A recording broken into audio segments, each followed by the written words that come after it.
On a scale from 1 to 10, how sad do you get before you get your period? It's hard being a woman. We experience such extreme high highs and such extreme low lows. And I know I've had quite the journey with my menstrual cycle and really understanding what that means. And my 1 to 10 varies. It usually leans on the higher side of sadness before my period.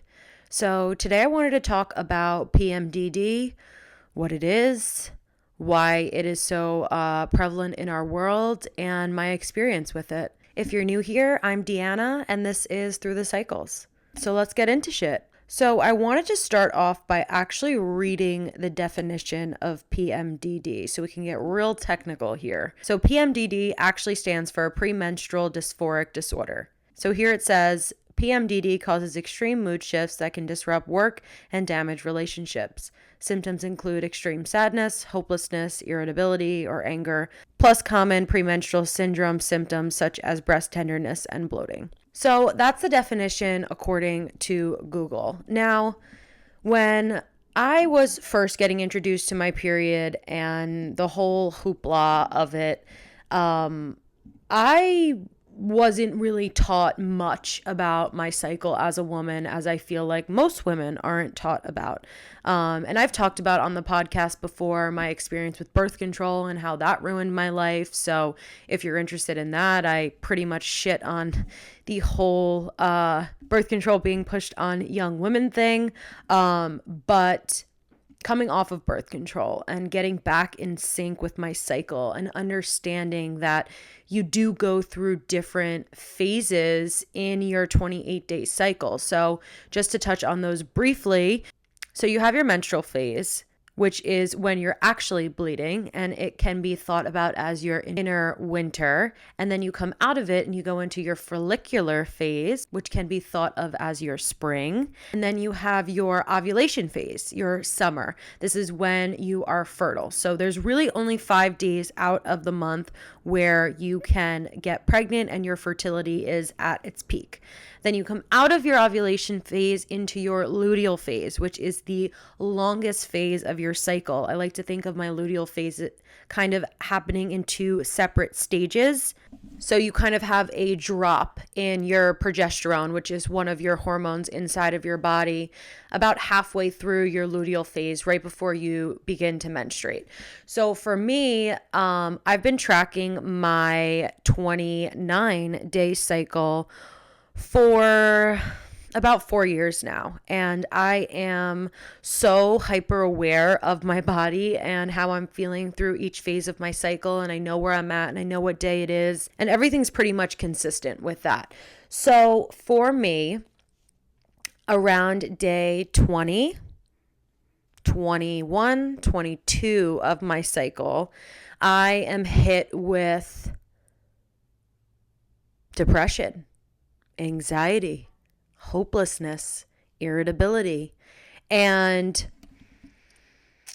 those are PMDD symptoms, right? So it was hard for me for a long time to kind of figure out, like, do I have PMDD, or is this just the female body and I'm really in touch with my body? So I got hormone tested and I saw my naturopath and I asked him about my PMDD, like, could I have this? He hormone tested me again and he said everything looks absolutely perfect. Your hormones are super balanced. You do a really good job at eating the foods you're supposed to eat and honoring your body. And so I didn't have the technical diagnosis of PMDD. However, after talking with my doctor, I sort of just like sat down with myself and really thought about things. And through my entire menstrual cycle, since being a woman in this world, I have had that extreme sadness and irritability and anger and rage sort of erupt in me at a certain phase in my cycle. And years ago, I was very unconscious to it. I didn't even really know that I mean, not that I didn't really know. I didn't know that there were different phases of your cycle. I didn't know what your luteal phase was. I didn't know what progesterone was. So I would feel that feeling come on and almost sort of not know where it was coming from or how to honor it, and I would get hung up on it. So my journey with it has been honoring my body in a way that feels good to me. I have learned to accept that on the 20th day of my cycle, if somebody says something to me and it hurts my feelings a little extra, and maybe I go in my car and I cry, that's okay. That I let myself cry. That I don't shove it down. That I don't tell myself I'm being dramatic or I'm overreacting or I'm being hormonal or I'm PMSing, right? All those labels we've kind of been given as women, take them away from yourself, because you don't need to perpetuate the narrative any further than the narrative has already gone. We are powerful beings who create life with our womb. And if we did not have a cycle, if we did not have all of those phases and all of those feelings, we would not have life here on earth. So allowing myself to feel whatever comes up through my cycle, specifically for me, it was towards the end of my luteal phase, was honoring that anger and honoring that sadness and letting me feel sad. Letting my body and my mind just be sad if it wanted to be sad, or just be pissed off if it wanted to be pissed off. And if my feelings got extra hurt that day, that there wasn't some ulterior motive from the person who hurt my feelings, right? Knowing that I'm reacting this way because of what's happening inside of my body. And that absolutely changed my life, because when I was honoring the feelings that were coming up in the moment, they weren't seeping out at other moments in my cycle. So when I was feeling this extreme sense of sadness during the second half of my luteal phase, and I was allowing myself to honor the sadness, and maybe I had no energy to see my friends. Maybe I just needed to cry for 1 hour. And maybe that's what I needed that day. And letting myself do that allowed me to not randomly feel sad through the rest of the month or keep all this stuck emotion inside myself. When you do not allow yourself to feel your emotion, woman, man, doesn't matter, your body holds on to it. You cannot physically let it go until you process the emotion. Emotions are energy in motion. So you need to allow yourself to be able to honor whatever comes up. And since realizing that, since doing that, since incorporating that into my life, I have never felt more confident, more strong, more loving and caring. And I just feel like I am embracing my femininity to its fullest potential. And it feels fucking amazing. Instead of rejecting it or being annoyed by it or, here we go, I'm sad again, I'm about to get my period. Embrace it. Love it. You have been gifted the honor of bleeding and the honor of menstruating. God is a woman. We all come from a woman. That's how life works. So the minute that you realize how powerful you are as a woman and how sacred your blood is, how sacred the time that you're bleeding is, the better that you can honor yourself, the better that you can help yourself feel to the fullest potential of you. Another huge part of all of this was getting rid of apologizing. And this is something I'm sort of still working on.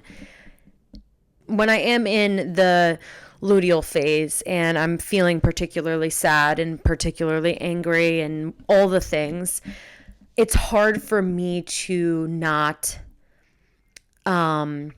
explain myself or apologize to my loved ones because I'm PMSing, right? Because I'm about to get my period. So I've been working to not say sorry and to just fucking own it. And thankfully, I have a really, really loving and supportive partner who understands my cycle and, honors my cycle as much as I honor it myself, which that's real, ladies, because I didn't think it was. There are men out there who will love you and who will support you through every single phase of your cycle. They won't just love you when you're ovulating and you're really horny and you want to fuck them. They won't just love you when you're in your follicular phase and you want to go out and dance and eat at all these restaurants. They will love you all the time, and they will respect your cycle. They will understand it. They will work with you, right? And not against you or blame you. So there are men out there in the world who are amazing. And if you're kind of caught up in the dating world and a bit frustrated by the men you're seeing and they're just they're not where you need them to be, because I was there. Hold on, hang on. They're coming for you. And when you're ready to receive, they will be there, and you will be like, holy shit, I had no fucking idea that men like this exist. Because when my boyfriend walked into my life, I was shocked. Because I was truly at a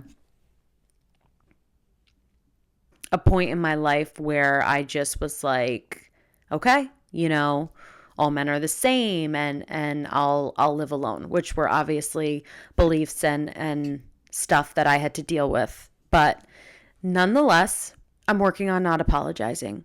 I'm working on not saying, oh, I don't know if I'm sad because I'm getting my period, or I didn't feel particularly smiley and giggly on the phone today. I'm sorry. I'm getting my period, right? I'm trying not to say that anymore, because I know I'm sad because I'm getting my period, and it's not something that I can even explain. I'm not sad about something, or it's just, if you're a woman and you felt it before, it's just this feeling, and you can't really describe it, and it just kind of lives there for a couple of days and festers, and it's tough to work with, right? But the more you honor it, the easier it is to work with. Listen to her. Listen to what she needs, because she's telling you that she needs something from you. All of this to say, I was not diagnosed PMDD, although I was convinced for a really long time that I was.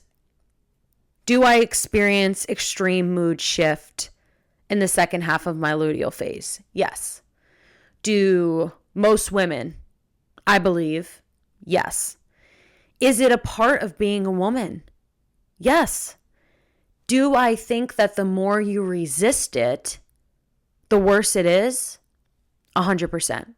And a huge part of easing that feeling that comes around that time in your cycle is honoring the rest of your cycle as well, right?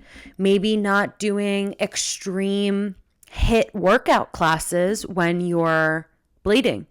Maybe going a little bit harder during your follicular phase, right? So learning to work with your body, learning to eat the foods that you need to nourish your body during certain times, right?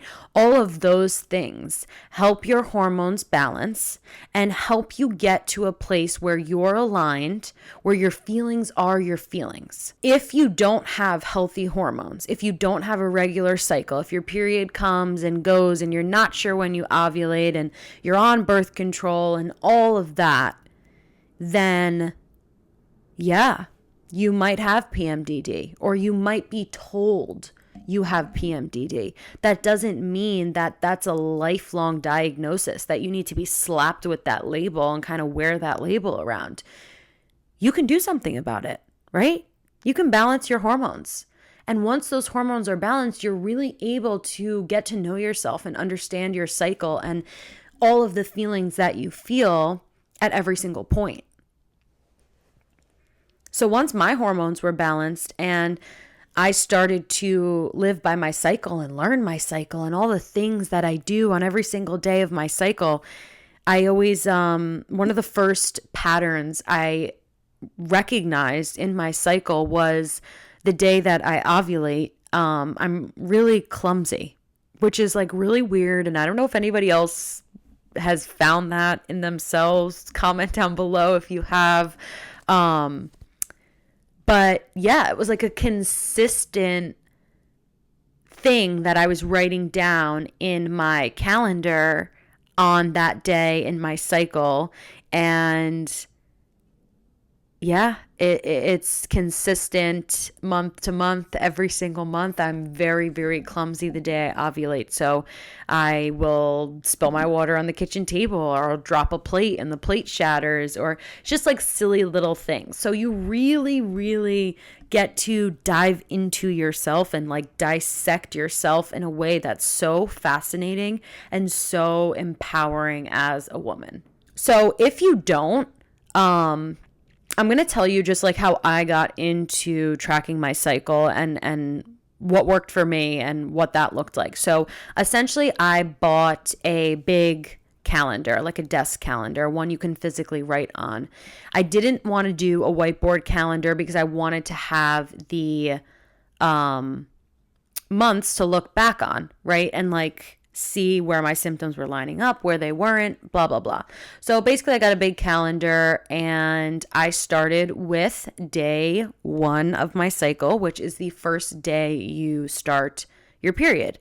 So day 1 to 28, 30 days, depending on your cycle length. And every single day I would go in. I color coordinated. So I would highlight the top with whatever, my menstrual phase, my follicular phase, my luteal phase, and my ovulation phase. So they all had a designated color that went along with them. And I would write down the number, right? Day 1, day 2, day 3, day 4, as I was going.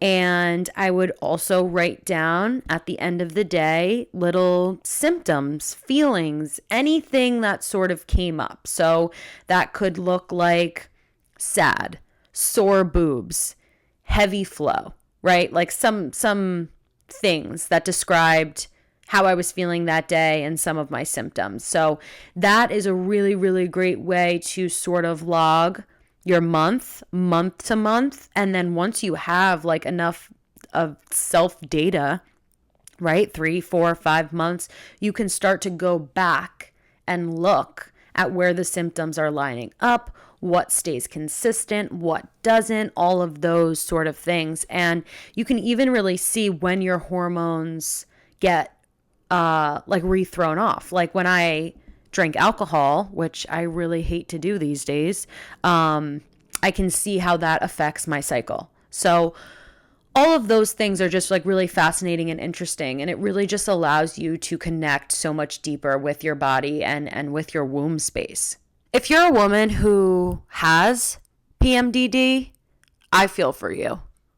'Cause that shit can get dark. And you're not alone. You are stronger than you think, and just know that there's always light at the end of the tunnel. And if you're searching for relief, or you're just searching to feel a little bit less alone, just dive into yourself. Try to honor yourself. Try to honor your body. Try to listen to what it needs. Try not to push it away.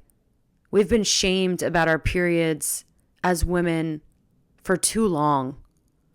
And now more than ever, I see women embracing themselves, and it's fucking powerful.